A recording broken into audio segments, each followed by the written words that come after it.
एक घने जंगल में मम्मा चिड़िया और पापा चिड़िया रहते थे। मामा चिड़िया ने काफी अरसे बाद अंडा दिया, इसलिए वो अपने अंडे के लिए बहुत परेशान थी। अंडे के पापा, मैं आपको ये बात कई बार कह चुकी हूँ, लकड़ी का घर जरूर बनाएं। तेज हवा से ये घोंसला किसी भी वक्त गिर सकता है और हमारा अंडा भी टूट सकता है। अंडे की माँ, तुम परेशान ना हो, मैं 1-2 दिन में कर लूंगा, फिक्र मत करो। नहीं अंडे के पापा, मैं आज तुम्हारे साथ चलूंगी। नहीं, मैं लकड़ियाँ लेकर आऊंगा और तुम अपने घर में रहो। नहीं, मैं तुम्हारे साथ चलूंगी। और फिर मामा चिड़िया आज ही जिद करके पापा चिड़िया के साथ चली जाती है। यहाँ दरख्त से तुम लकड़ियाँ इकट्ठी करो, मैं अनाज लेकर आता हूँ। मैं तुम्हारा इंतजार करूंगी। पापा चिड़िया अनाज जमा करने के लिए थोड़ा आगे जाता है और मामा चिड़िया सूखी लकड़ियां जमा करने लगती है। जैसे ही मामा चिड़िया लकड़ियां जमा करने का काम मुकम्मल करती है, इसकी नजर मशरिक से आने वाले सियाह बादलों पर जाती है।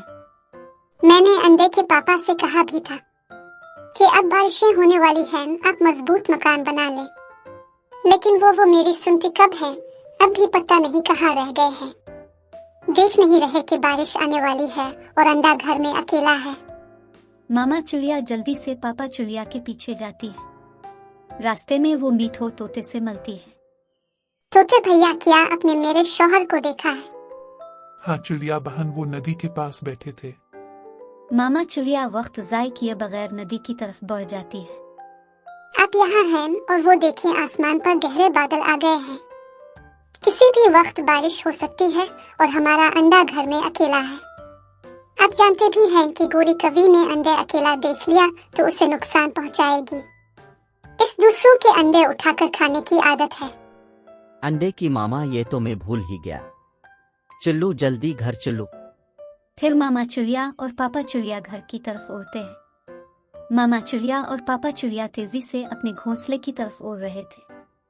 बारिश तेज होती जा रही थी। वो घोंसले के करीब पहुंचे तो देखा कि गोरी कवि वहां मौजूद है। वो उनके अंडे को देखकर मुस्कुरा रही थी।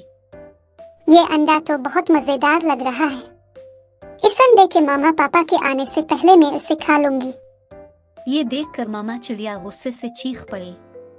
तुम यहाँ क्या कर रही हो? दौड़ चली जाओ मेरे अंडे से। मैं उसे खा लूंगी और तुम दोनों मेरा कुछ नहीं बिगाड़ सकते। पापा चिड़िया ने हिम्मत से काम लेते हुए कहा। तुम ये नहीं कर सकती, ये हमारा अंडा है, दौड़ चली जाओ वरना बहुत मारूंगा। इससे पहले कि गोरी अंडे को उठाती, अचानक एक चील वहां आ गई। वो एक बड़ी और ताकतवर चील थी। चील ने गोरी कवि को घूरा। तुम क्या कर रही हो? क्या तुम इन छोटी चिड़ियों को परेशान कर रही हो? गोरी कवि डर गई। नहीं नहीं, मैं बस यहाँ से गुजर रही थी। चलो जल्दी यहाँ से चली जाओ और दोबारा ऐसा कभी भी करने का सोचना भी मत, वरना इस गलती की सजा मिलेगी। गोरी कवि ने डर के फौरन परवाज की और भाग गए। क्या तुम दोनों ठीक हो? हाँ, हम ठीक हैं।